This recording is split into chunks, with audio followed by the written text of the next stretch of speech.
सभी मित्रों को नमस्ते। टीम माओवादी व वीडियो राजीव की ओर से आइए आज हम लोग बात करेंगे पढ़ाई में रुचि कैसे जगाएं। चाहे प्रतियोगिता परीक्षा की तैयारी कर रहे हों, चाहे आपके घर में छोटे बच्चे हों, पढ़ने का मन नहीं करता है, हमेशा टीवी देखना या व्हाट्सएप पर जाना, फेसबुक पर जाना या सोशल साइट्स पर बच्चे खोए रहते हैं। पढ़ने में रुचि कैसे जगाएंगे, प्रतियोगिता परीक्षाओं की आप तैयारी कैसे करें। आइए नए विद्यार्थियों के लिए पढ़ाई का अपना खुद का आपका स्टाइल मॉडल होना चाहिए। पढ़ाई सबका अपना अलग अलग तरीका मॉडल होता है ना।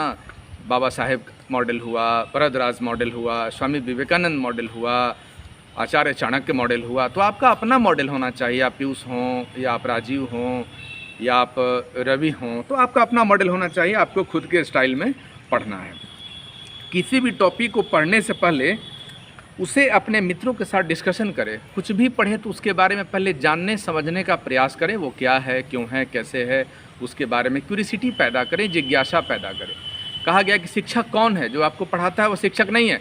शिक्षक वह है जो आपके अंदर में ज्ञान की भूख पैदा करे, ललक जगाए, लालसा जगाए, बर्निंग डिजायर जिसको कहते हैं, जज्बा पैदा करे आपके अंदर में कि क्यों पढ़ना है आपको।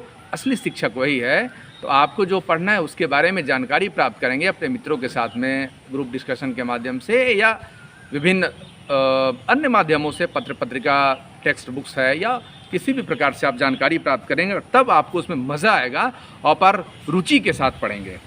पढ़ाई हमेशा बंधु कुर्सी टेबल पर बैठकर पढ़ना चाहिए, स्टडी रूम में पढ़ना चाहिए। अब ये नहीं कि जहाँ मन हुआ वहाँ पढ़ना शुरू कर दिए। लेट कर पढ़ना, लेटेंगे तो फिर लेट जाएंगे, सो जाएंगे। तो लेट कर नहीं पढ़ना है ना। कुर्सी टेबल पर बैठ के पढ़ना है और 6-8 घंटे की पढ़ाई करनी है। आप यदि आधा घंटा, 1 घंटा, 2 घंटा पढ़ेंगे तो सक्सेस करेंगे कभी नहीं। तो आप कम से कम कॉम्पिटिटिव एग्जाम्स के लिए 8 से 10 घंटे की पढ़ाई होनी चाहिए। हंसना भी ज़रूरी है ना, हमेशा हंसते रहना चाहिए, टेंशन नहीं लेना है। 4 दिनों की ज़िंदगी है, टेंशन लेंगे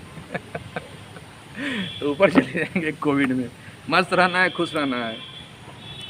प्रतियोगिता परीक्षा के लिए हमेशा टाइम टेबल, पंक्चुअलिटी होनी चाहिए। आप में अनुशासन नहीं है, डिसिप्लिन नहीं है, प्रिजर्वेंस नहीं है, पंक्चुअलिटी नहीं है, पेशेंस नहीं है, कूल एंड काम नहीं है, तो कैसे काम करेंगे? तो पेशेंस रखना है, शांत रहना है और सफलता के बाद सफलता मिलनी ही मिलनी है। तो आप स्टडी रूम में कुर्सी टेबल पर अच्छे से पढ़ेंगे। 6 से 8 घंटे, 10 घंटे, 12 घंटे की पढ़ाई आप कर सकते हैं। टाइम टेबल का फॉलो करना होगा, नहीं तो न सुबह उठने का समय है, न जगने का समय है, न बाहर निकलने का समय। क्या तरीका है? ऐसे में अव्यवस्थित दिनचर्या रखेंगे, सिस्टमेटिक रूटीन नहीं रखेंगे तो कैसे सक्सेस करेंगे? पढ़ाई करते समय छोटे छोटे सरल भाषा में नोट्स बना लें। पैकेट डायरी नहीं, आप अपना एक डायरी रखें, उसमें छोटा छोटा स्मॉल नोट्स तैयार। नोट्स तो बनाना ही है, नोट्स तो सफलता का राज है। नोट्स बनाइए, इससे आपको पढ़ाई में इंटरेस्ट जगेगा। अपने आप को खुद प्रेरणा दें। आपको प्रेरणा नहीं देंगे यदि तो कैसे पढ़ेंगे? फिर पढ़ना तो मुश्किल है भाई। किसको पढ़ने का मन करता है बताइए, है ना। तो आपको प्रेरणा देना होगा ना। तो प्रेरणा के लिए अच्छी किताबें हैं, बाइबिल हैं, भगवत गीता हैं, कुरान शरीफ हैं, या आइंस्टाइन की किताब है, आर्किमिडीज की किताब है, सीवी रमन की किताब है, चंद्रशेखर आज़ाद, या जो भी महानतम लोग हैं उनके बारे में पढ़ें आप। तो उससे आप प्रेरणा लेंगे और तब आपको धीरे धीरे पढ़ाई में मज़ा आएगा। और अपने आप को भी आप प्रेरणा ले सकते हैं। खुद को भी प्रेरणा के रखिए, हमको क्यों पढ़ना है, किस परिस्थिति में है, परिस्थिति को बदलना है, हम परिवर्तन देखना चाहते हैं, कुछ अच्छा करना चाहते हैं, तो फिर आपको पढ़ना होगा। पढ़ाई एक कॉमन मैन का एक सबसे बड़ा हथियार व औजार है। पढ़ाई से आप सब कुछ बदल सकते हैं और नहीं पढ़ेंगे तो जीवन भर पशु के समान आप रहेंगे, आपकी कोई वैल्यू नहीं होगी। तो पढ़िए, पढ़ने से समझदारी आएगी। सामाजिक, आर्थिक, राजनीतिक, पर्यावरणीय, वैश्विक, बृहद परिप्रेक्ष्यों में आप समझ पाएंगे चीज़ों को, ज्ञान की प्राप्ति होगी और ज्ञान से फिर आप आत्मा परमात्मा को जानेंगे, स्वयं का साक्षात करेंगे और इस जीवन में जो जन्म लिए हैं तो इसको एक स्वर्णमयी जीवन, गरिमामयी जीवन एवं पूर्णता प्रदान करेंगे और मरने के समय आपको अफसोस नहीं होगा। और पढ़ाई को हमेशा रिवीजन करना चाहिए। आप रिवीजन करें दोस्तों के साथ मिलके, मित्रों के साथ मिलके, ग्रुप डिस्कशन के माध्यम से या फैमिली के साथ में, अपने ब्रदर सिस्टर के साथ में एक डिस्कशन जैसा अपना करते हैं और बार बार रिवीजन करें। मैं बार बार कॉमन मैन के लिए वरदराज मॉडल की बात करता हूँ। पढ़ाई को समझ के पढ़ना है, रटना नहीं है, समझ के पढ़ना है और चीज़ों को बार बार पढ़ना है, बार बार पढ़ना है, इतनी बार पढ़ना है कि बिल्कुल वो आत्मसात हो जाए। और प्रतियोगिता परीक्षा की तैयारी में रणनीति से तैयारी करनी चाहिए। क्वेश्चन बैंक उसका देखना है, सिलेबस देखना है, प्रीवियस ईयर्स क्वेश्चन बैंक को सॉल्व करना है, तो एक है ना, एक वैज्ञानिक रणनीति से हम लोग को आगे बढ़ना है। और टेक्स्ट बुक का तो महत्व आप जानते हैं। तो आप यदि उथली पुथली किताबें पढ़ेंगे तो आप ज्ञानी नहीं बनेंगे, आप तैयार नहीं होंगे। तो हमेशा टेक्स्ट बुक जो एनसीईआरटी की जो किताबें होती हैं, बेसिक्स जो नॉलेज होता है उसको जानने का प्रयास कीजिए। आप चीज़ों को जब समझेंगे तब आप फिर उसकी अच्छी तैयारी कर सकते हैं। मैं बताया कि प्रेरणादायी किताबों का कितना महत्व है, तो मोटिवेशनल बुक्स जो है या मोटिवेशनल डॉक्यूमेंट्री है, वीडियो है, फिल्में हैं, इस तरह की फिल्में भी देखनी चाहिए, वीडियोस भी देखिए, डिस्कवरी चैनल भी देखिए, है ना, पर्यावरण वन्य जीव के बारे में भी। तो अच्छी अच्छी किताबें पढ़ने से, प्रेरणादायी किताबें पढ़ने से आप ज़्यादा देर तक पढ़ेंगे और आप में बर्निंग डिज़ायर पैदा होगा, जज्बा होगा, और फिर आप पढ़ेंगे। हमेशा मेडिटेशन, ध्यान, पूजा, चिंतन, पढ़ाई में यह भी बहुत महत्व रखता है कि आप थोड़ा अपने आप को समय दीजिए। 24 घंटे में 2 घंटा एकदम फ्री रिलैक्स रहिए, कुछ नहीं, एकदम कोई काम नहीं, एकदम फ्री रिलैक्स अपने आप के बारे में सोचिए, खुद के बारे में सोचिए, एकदम शिथिल हो जाइए, एकदम शांत हो जाइए, थोड़ा सोचिए, मन जहाँ भी जाए वहाँ जाने दीजिए उसको और सोचिए उस चीज़ के बारे में। तो थोड़ा मेडिटेशन हो, थोड़ा ध्यान हो, थोड़ा योग, एक्सरसाइज, ये सब भी होना बहुत ज़रूरी है। जो भी पढ़ें उस विषय को पढ़ें, उसको अपने चरित्र में ढालें।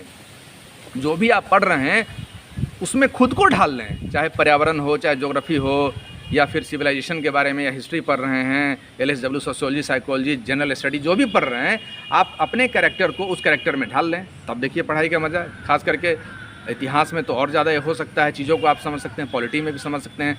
राज्यपाल पढ़ रहे हैं तो खुद को, अपने आप को राज्यपाल समझकर उनके अधिकार क्षेत्र को आप पढ़िए। लोकपाल पढ़ रहे हैं तो अपने आप को वहाँ पर रख कर पढ़िए, तो बहुत मज़ा आएगा और आपकी पढ़ाई बहुत आनंदमयी होगी जब आप अपने आप को उस कैरेक्टर में ढालकर पढ़ेंगे। और पढ़ना है ज्ञान जानकारी के लिए, परीक्षा की तैयारी के लिए नहीं, ठीक है, वो पढ़ना है, लेकिन ऐसे पढ़ेंगे आप ज्ञान के लिए, नॉलेज के लिए, तो ज़्यादा मज़ा आएगा और बर्डन भी नहीं होगा। तो आपको ज्ञान के लिए पढ़ना है, जानकारी के लिए पढ़ना है, लेकिन अब इतना भी ज्ञान नहीं ले लेना है ना कि अब ज्ञान लेते ही जीवन बीत जाए, ठीक है। तो ज्ञान उतना ही लेना है जिस सर्विसेज की आप तैयारी कर रहे हो, BPSC, SSC, UPSC, LDC, NDC, जो भी कर रहे हैं, तो उसके लिए ही है, उतना ही ज्ञान लेना है, ज़्यादा ज्ञान नहीं। न्यूज़पेपर पढ़ना अच्छी चीज़ है, न्यूज़पेपर पढ़िए, टीवी देखिए, न्यूज़ चैनल को, चाहे लोकसभा हुआ, राज्यसभा हुआ, NDTV हुआ, आज तक हुआ, DD न्यूज़ हुआ, इस सब से आपको इंटरेस्ट बना रहेगा, तो ये सब आप करें। पढ़ने का कोई वजह या कारण होना चाहिए। भाई देखिए, पढ़ता दो ही लोग, या तो बहुत अमीर या बहुत गरीब, बीच वाला लोग नहीं पढ़ता है, कम पढ़ता है, पढ़ना चाहता भी नहीं है। तो हमेशा एक डिज़ायर होना चाहिए कि आप क्यों पढ़ रहे हैं, किस लिए पढ़ रहे हैं। वो डिज़ायर नहीं होगा तो फिर आप मज़ा नहीं आएगा। तो एक लक्ष्य होना चाहिए ना कि आप क्यों पढ़ रहे हैं, आप में बदलाव है या जज्बा है या कोई वजह है या कोई कारण है, नहीं तो क्यों पढ़ेंगे, कैसे पढ़ेंगे। पढ़ना आसान है क्या? खून जलता है पढ़ने में, बैठना पड़ता है कुर्सी टेबल पर, इस मायावी संसार से कटना पड़ता है, इस भौतिकतावादी संसार से। कट पाएंगे? कितने लोग हैं जो कटते हैं, जो कटते हैं सो बनते हैं, हीरो बनते हैं। आज कौन है IAS, IPS, जुडिशल सर्विसेज में, या बड़े बड़े लोग है ना, म्यूजिशियन, साइंटिस्ट, या और भी अपने अपने फील्ड में जो क्लास 1 सर्विसेज या जो एलिट सर्विसेज है, कौन लोग? वही लोग हैं जो ऐसा करते हैं। पढ़ने का कोई वजह होना चाहिए, और उस पढ़ाई की तैयारी में आपका स्वयं का निर्णय होना चाहिए। नहीं कि पापा बता दिए हैं कि इंजीनियरिंग करना है तो इंजीनियरिंग की तैयारी कर रहे हैं, फलाना वो पड़ोसी मेडिकल डॉक्टर बन गया तो हम मेडिकल की तैयारी कर रहे हैं। नहीं भाई, अपने दिल से पूछना है, मन से पूछना है कि बोलो रे मन, तुमको क्या बनना है, तुम्हारा जन्म क्यों हुआ है, तुम क्या कहना चाहते हो। फिर चाहे वो सिपाही बनना चाहे, या फिर चाहे वो वकील बनना चाहे, या फिर चाहे वो एंटरप्रेन्योर बनना चाहे, कुछ भी हो सकता है। तो अपने दिल मन की सुनना है, और ये निर्णय आपका होना चाहिए। किसी दबाव में, सामाजिक पद प्रतिष्ठा, लोभ लालच की चाह में ये नहीं होनी चाहिए। ये स्वयं आपका निर्णय होना चाहिए। तो आप 2 से 3 साल, 4 साल, 5 साल में सफल कर जाएंगे। और यदि दूसरे के द्वारा जो थोपा गया निर्णय लेंगे, माता पिता या भाई बहन या सोशल जो प्रेस्टीज, उसको देख के तो लगे रहेंगे, पता चलेगा कि सफल भी नहीं होंगे, और भारी फ्रस्ट्रेशन और तनाव के शिकार होंगे, और कुंठाग्रस्त, अवसादग्रस्त होकर अपने जीवन को एक गलत दिशा में मोड़ देंगे, और पता नहीं उसके बाद क्या होगा, अल्लाह मालिक। ये ध्यान रखना है आपको। रुचिपूर्ण विषय पढ़ें, जो भी पढ़ें उसको इंटरेस्टिंग बना के पढ़ें, रुचि पूर्ण उसको बनाएं। जो पढ़ रहे हैं उसको कैसे आप रचनात्मक बनाएंगे, मौलिक बनाएंगे, विविध बनाएंगे, रुचिपूर्ण बनाएंगे, ये आपको देखना है। आप क्या कैसे कर सकते हैं। हमारा चूँकि सोच था, हिस्ट्री जब भी पढ़ते थे तो मेरा अपना होता था, गांधी राष्ट्रीय आंदोलन पढ़ रहे हैं तो रिचर्ड एटनबरो की जो गांधी फिल्म उसको देख लिए, और भी जो ऐतिहासिक फिल्में हैं मुझसे बड़ा लगाव रहा है, मैं हमेशा उसको देखता था, उससे चीज़ें स्पष्ट होती हैं। Netaji Subhash Chandra, the forgotten hero Netaji Subhash Chandra Bose है, the legend of Bhagat Singh फिल्में थी, या मिडाइवल में भी, एंशियंट में भी अशोका, या कई फिल्में इतिहास बेस्ड हैं, तो मैं हमेशा लाइक करता। तो आप भी ऐसा कर सकते हैं, तो इससे पढ़ाई में रुचि बना हुआ रहेगा। और प्लानिंग के अकॉर्डिंग पढ़िए, योजना नहीं है, नो योजना तो नो सक्सेस। प्लानिंग ही नहीं है तो क्या पढ़ेंगे, क्या सक्सेस करेंगे। तो योजनाबद्ध तरीके से पढ़ना है और लगातार पढ़ना है। ये नहीं कि आज हैं कल मौसी की शादी में चले गए, कल अपनी फुफेरी बहन की शादी में चले गए, कल गांव में आ गया बुलावा तो महीना में 10 दिन भोज भात ही कर रहे हैं, तो क्या पढ़ेंगे। पटना इलाहाबाद दिल्ली में रह रहे हैं, दिल्ली से हर 4 महीना पर पटना आएंगे, बिल्कुल नहीं। 2 से 3 साल एकदम प्रतिबद्ध होके, कमिटेड होके एकदम लग जाइए, सबको भूल जाइए, सबको छोड़ दीजिए। एकदम आवश्यक हो तो ठीक है, समय निकाल सकते हैं, लेकिन एकदम नहीं। कॉन्टिन्यूसली होना चाहिए, सतत लगातार आपको पढ़ना है, इसमें गैप नहीं होना चाहिए, खास करके कॉमन मैन के लिए। लगातार पढ़ना है आपको, साल दर साल, जितना भी, जब तक सफलता नहीं मिले तब तक आप लगातार पढ़िए। कर्म के अनुसार फल की चिंता नहीं करना है, कर्म करिए, बाकी नियति हैं वो लगातार पढ़ना है, गैप नहीं करना है। नित्य दिन पढ़ना है, 6 घंटा पढ़िए, 8 घंटा पढ़िए, 4 ही घंटा पढ़िए, 2 ही घंटा पढ़िए, लेकिन पढ़िए। नील नहीं होना चाहिए, शून्य नहीं होना चाहिए। और शून्य होता भी है तो चिंतन मनन कीजिए, मेडिटेशन कीजिए, ध्यान कीजिए, उस टॉपिक के बारे में सोचिए, बार बार अभ्यास कीजिए। धैर्य, शांति, समय आपका सबसे बड़ा मित्र है। ज्ञान आपका सबसे बड़ा, समय और ज्ञान सबसे बड़ा मित्र है। समय ज्ञान को अपना दोस्त मित्र बनाइए और धैर्य व शांति के साथ सतत प्रयास कीजिए, अभ्यास कीजिए। एक न एक दिन तो सफलता आपको मिलेगी ही। लगातार अभ्यास करते रहना। मैं बार बार बताया कि सचिन तेंदुलकर जैसे लोग, सहवाग जैसे लोग, सौरभ गांगुली जैसे लोग, विराट कोहली जैसे लोग कोई 4 हाथ पैर पैदा लेकर नहीं होते। वो हमारे आपके बीच हैं, हमारे लोग ही हैं, अपने भाई बंधु जैसे हैं। उन्होंने प्रैक्टिस किया, ईश्वर का आशीर्वाद रहा, भाग्य तो रहा ही, लेकिन कर्म किया, बार बार कर्म किया। तो कर्म करिए तो सफल आप भी हो सकते हैं। हीरो बनना हो, साहित्यकार बनना हो, संगीतकार बनना हो, तो कोई असंभव कुछ भी नहीं है। कार्य क्षेत्र में रुचि, जो भी आप कार्य क्षेत्र, आपको उसमें रुचि होना चाहिए। इंटरेस्ट के साथ पढ़ेंगे तब मज़ा आएगा ना। पढ़ाई के दौरान गैप भी लेना सीखें। पढ़ाई जब कर रहे हो तो बीच बीच में थोड़ा इंटरवल लेना सीखें। चाय कॉफ़ी के साथ में थोड़ा रिफ्रेशमेंट होना चाहिए, थोड़ा घूम लीजिए, टहल लीजिए। ये नहीं कि एकदम लगातार सुबह से रात तक नॉन स्टॉप बैठे हुए हैं। तो बीच बीच में थोड़ा बहुत 4 घंटा पर थोड़ा आधा घंटा 1 घंटा का ब्रेक ले लीजिए। 2 घंटा पर, ऐसे 2 घंटा पर ब्रेक लेना चाहिए। 1.5 से 2 घंटा पर आधा घंटा का ब्रेक ले लीजिए और फिर पढ़ाई शुरू कीजिए। और step by step per day कम से कम सुबह से लेकर शाम रात तक 3 शिफ्ट में अपने समय को बांटिए। मॉर्निंग शिफ्ट हुआ, फिर उसके बाद में दोपहर शाम वाला शिफ्ट हुआ और फिर नाइट शिफ्ट हुआ। 3 शिफ्ट में, 4 शिफ्ट में, जो अपनी इच्छा हो उसके अकॉर्डिंग पढ़ाई कीजिए। स्टेप बाय स्टेप पढ़ना है और आत्मनिर्भर बनना है। तो ऐसे आप पढ़ सकते हैं। फिर आप भी सोचिए, चिंतन कीजिए कि और पढ़ाई को आप कैसे रोमांच बनाएंगे, इंटरेस्टिंग बनाएंगे, आप कैसे उसमें रुचि लेंगे, कैसे पढ़ेंगे, ये भी सोचिए। कुछ भौतिकतावादी जीवन का भी ख्वाब आपके सामने है। अच्छी गाड़ी होगी, बढ़िया कपड़ा पहनेंगे, थोड़ा इंडिया घूमेंगे, अभी तो बिहार भी नहीं घूमे होंगे, थोड़ा भारत घूमेंगे, मौका मिलेगा तो रोम, इटली, यूएस और भी लंदन और भी कई जगहों पर घूमना है। पूरी दुनिया इतनी खूबसूरत दुनिया, इतनी अच्छी ज़िंदगी है। तो पढ़ेंगे, नौकरी करेंगे, पद प्रतिष्ठा, यश, कृति, वैभव प्राप्त करेंगे, पैसा होगा तो फिर मज़ा करेंगे, शौक़ करेंगे। जो भौतिकतावादी जीवन है इसका भी आनंद लेंगे। आध्यात्मिक जीवन तो हमारी सनातन परंपरा में तो है ही, वो जड़ में ही है, उसको भूलना नहीं है। बंतु नहीं बनना है, जो आप हैं सो हैं, क्यों बनना है, दिखाना है किसको। तो ऐसे सोचना है।